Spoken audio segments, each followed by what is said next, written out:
Foundation paper piecing is one of my favorite quilt piecing techniques, and it's the only way that you can do these butterflies.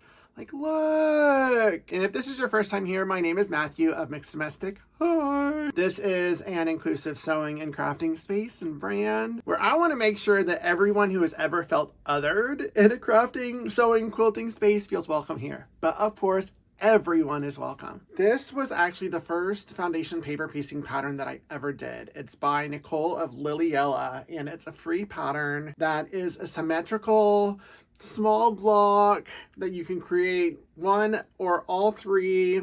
And I thought this was a perfect opportunity for anyone who wanted to be introduced to foundation paper piecing to share this pattern with y'all and to introduce you to this amazing designer as I go through one of these patterns with you. So foundation paper piecing, what is that? So there's a sheet of paper that you print a pattern on, and that becomes the foundation for everything that you sew on. So you use that pattern, it's almost like paint by numbers, to create the seam lines for the fabric as you add each little itty bitty piece. So if you want to learn this technique where you can create quilt blocks and curves through straight line sewing, something that should not be humanly possible, then this is the tutorial for you. These are the tools that I use.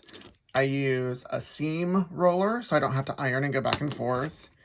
An add a quarter ruler because it has a little lip right here. It just makes it really easy and precise in order to cut. I always use sew line glue to get it started so that the first piece of fabric doesn't shift and move. And then a trusty rotary cutter. I love my LDH rotary cutter because it's black, cute, and the blades are super sharp. Then of course you need the fabric and then the printed out pattern piece, which you can find the link for in my description here. The first thing that needs to happen is to have the little pieces cut out. So for this pattern, you're gonna sew up these three pieces together and then these pieces, sew them to this, then to this, and then this to this, right? That's the order. But make sure to save this part of the pattern because it describes that and it's super duper important. The section I'm gonna focus on is right here, which is the yellow part of this wing. And since I already fussy cut these two big time right here with like larger elements, I'm going to use smaller elements. Here are these two sections right here. This is somewhat symmetrical with the spots. I thought that would be a cool element to focus on the smaller repeating elements in the fabric. I aligned them. I'm going to use my regular ruler just to cut the straight edge here. Ta-da! And now the two wing pieces. Let me go ahead and glue them in place because I don't want to shift this, especially if I fussy cut it. So I'm going to put a little bit of glue. This is sew line glue. It washes out. And once you heat it, it will loosen up and you can remove it. But let me put this in place so it doesn't shift. Now it's in place and it won't move for that part of the wing. Let me do the same thing over here. So now these won't shift when I'm sewing them, but I wanted to show you one other thing. So whenever you look at these pattern pieces, one is on this side and one is on this side, but you actually sew foundation paper piecing from the back. So it's going to be sewn from the back of the quilt block. So this is the back of this wing and this will actually flip over here. This is the back of this wing and this will actually flip over here. So you are sewing in a mirror. The reverse, the opposite of what it will look like, which is why it's great to start out with something symmetrical. And this is where the add a quarter ruler comes in. It has a really fine edge right here. So I'm going to place it on this line and then fold this like so. And this is how you use the add a quarter. Since everything's a quarter seam allowance, this ledge, it catches that paper right there. Now I can trim that. Now, do that again right here. Fold that over. Use the add a quarter lip. And now this pattern is essentially a paint by numbers. So the first piece was the yellow piece, which was the first piece I put down. And then you're going to sew this second seam line. Do that, trim it. Then you're going to sew the third piece, and then you're done for this little section. So just think of this as a paint by numbers. You go in order 1, 2, 3, as high up as it goes. This is why it's great to save your scraps, right? So I have this little scrap of the white background. I'm just going to line this up right here. And now take this over to my sewing machine and sew along this seam line. Before I get started sewing, I do reduce the stitch length to 1.8. It makes it easier to perforate the paper. And so, yes, it's a short stitch length, but trust me, it will make all the difference whenever you're getting this paper out of here. Put this right here. And even though the line starts inside the seam allowance, I'm going to begin outside the seam allowance with sewing. Let's get real close so you can see this. And then even though you don't traditionally backstitch in quilting, with these shorter stitches, I do backstitch just so it doesn't move. And then ta-da, see how I stitched over that? So this is where the seam roller comes in, is I will then fold this over and then use this seam roller to flatten this seam, right? It just makes that crispy. Flip this back over. Here's my regular ruler for my external trimming and then the add a quarter ruler from the internal trimming. Trim this. Now it's time to get ready to add that third piece, right? There we go. Use this lip. Trim, open. Find another piece of the background. I'll use this larger piece. I usually have like a somewhat larger scrap that I just keep using over and over until it gets super small. So that's lined up. And now I will take this over and stitch along that third seam line. So let's see. Now to finish this section, fold this over to use this and then trim. And show you something here. So see here how there's this little section where there's not enough fabric and there's this little section that's not enough fabric. It's well inside of the seam allowance, so it's good to go. But on the next piece, let me show you how you can determine whether or not it's going to fit. So with this other side of the wing, the way to make sure you have enough right here, right? Because you can't see it whenever you're lining it up. So just place it along the raw edge, like so. See? And to make sure that you have enough on the other side, all you got to do is flip this where you've already pressed it. And then that shows you have enough. You could even line it up while it's on the fold just to make sure that there's enough right there. So off camera, I'm going to prepare this piece and this piece so that I can sew them to each and the center piece. Now that I finished these sections, I'm going to sew these together. And I just wanted to show you what I do when I sew two sections together. They both have the same seam allowance on it.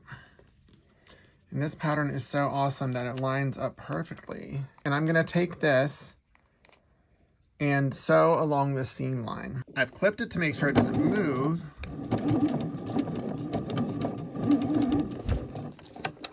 I don't have any desire to sew too quickly. I want this to be precise. That's how it all matches up like a puzzle.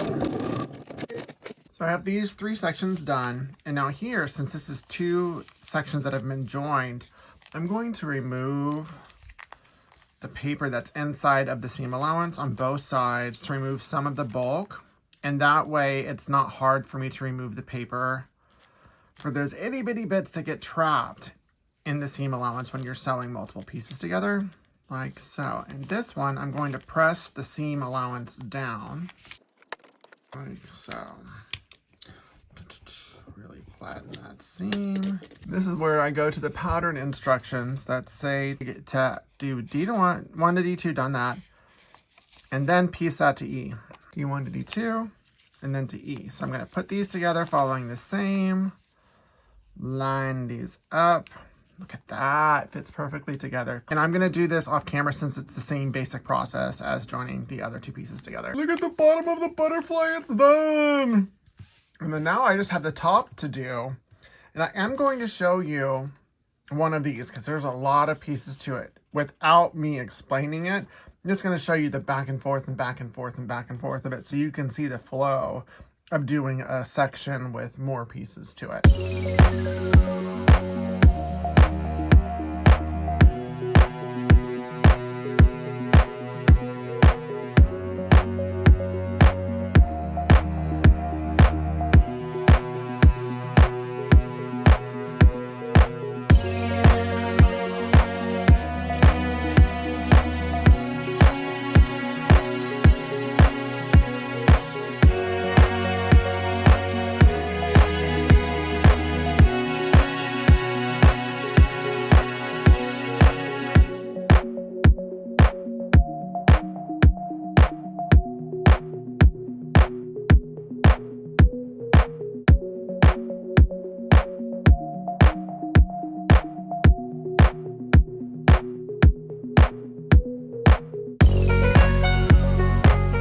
So I've got the top and the bottom. I'm just going to make sure that these seams are straight. I will still leave the paper in until the final step when I got it all sewed together. With these two, more than likely if I go like this, it'll line up, but I really want the two ends of the diamonds to line up. So what I'm going to do is get a needle, and where this crisscross is in the seam, I'm going to stick it through so it comes out the bottom of that diamond. Ta-da! Like so. And I want this then to go into the bottom of this diamond. And this is how you can match points. Ta-da! So now, press them. They are in alignment. See, in alignment. And clip it right there. Go over this slowly just to make sure you hit right where that crisscross is. Once you're in the center, line these up again and continue. And this should have gotten me to where they are lined up. Ah, look at that. Gorgeous, gorgeous. Now I am finally going to remove the papers. Just yank, yank, yank. See, this is where that shorter stitch length comes in handy, because it would not perforate like this if it was a regular stitch. So I'll just take my time, having fun. And now I am finally bringing in the iron to press it and set the shape. And since many of these pieces were used on the bias, not straight grain, make sure to press it and do not iron it to where you shift the fabric around.